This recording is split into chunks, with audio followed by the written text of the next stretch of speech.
kita NPM 062240562756 dan teman saya Kisida Arsita dengan NPM 062240562757. Oke guys, hari ini kita akan membahas mengenai komponen laporan keuangan pemerintah.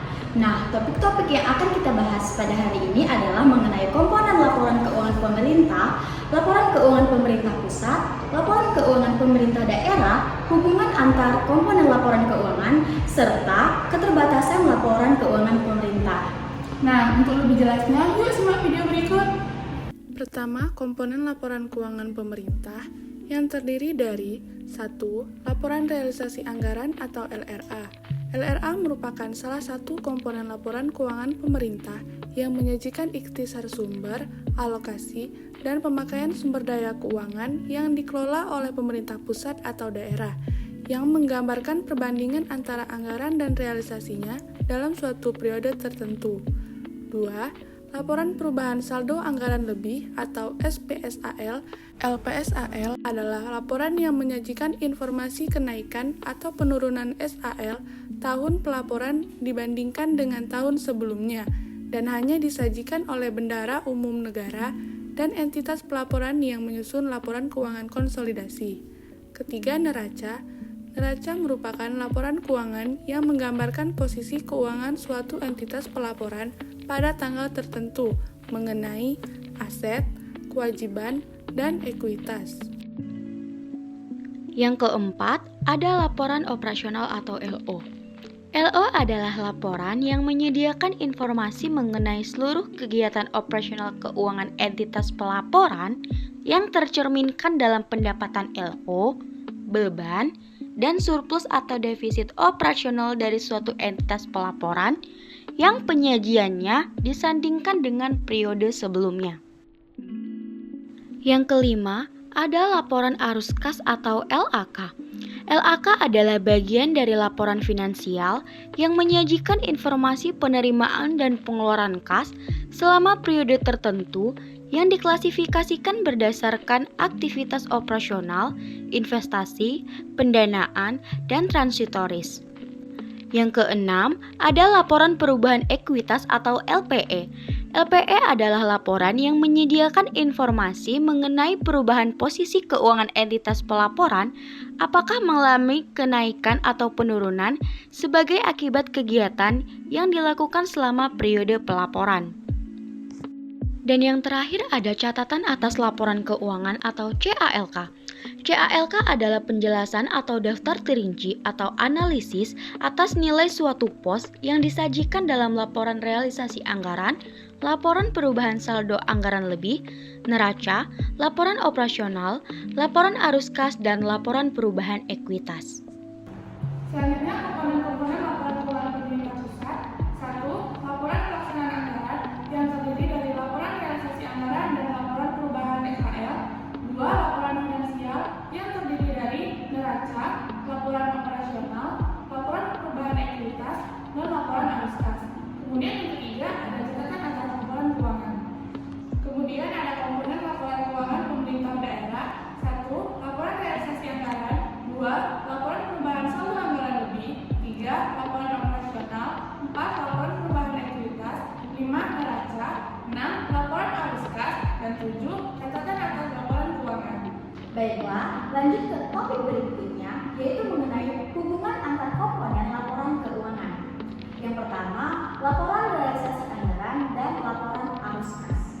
Laporan realisasi anggaran disusun berdasarkan basis kas yang ada pada laporan arus kas. Perbedaan utama di antaranya adalah disajikannya transaksi non-anggaran di LAK, tetapi tidak disajikan di LRA. Dan terdapat perbedaan klasifikasi anggaran karena perbedaan tujuan pelaporan. Yang kedua, laporan realisasi anggaran dan LPSAL. SILPA atau SIPA dalam LRA yang merupakan selisih antara surplus atau defisit dan total pembiayaan akan dimasukkan pada perkiraan sisa lebih atau kurang pembiayaan anggaran dalam LPSAL sebagai ekuitas tunggal.